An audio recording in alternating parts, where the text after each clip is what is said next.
বাপের প্রতিষ্ঠানে সন্তান যখন বসে, ম্যানেজারও যদি বাপকে বলে কখন আসে কখন যায়, ওর তো কোনো ঠিক ঠিকানা নাই। বাপ এক দুই দিন শুনে হয়তো তৃতীয় দিন বলে তোরা তো মাথা ব্যথা কেন, প্রতিষ্ঠান তো আমার, ছেলেও আমার, কখন আসলো কখন গেল এটা নিয়ে তোর মাথা ব্যথা কি? ঠিক না? সত্য তো?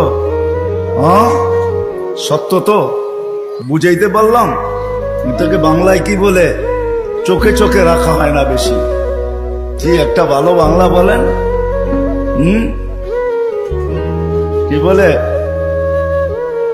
নজরদারিতে রাখা হয় না, প্রিয়জনের উপরে নজরদারি করা হয় না।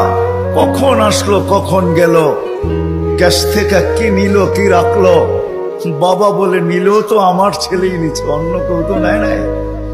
আল্লাহ ভালোবাসে, আমাদের উপরে নজরদারি রাখতে চান না।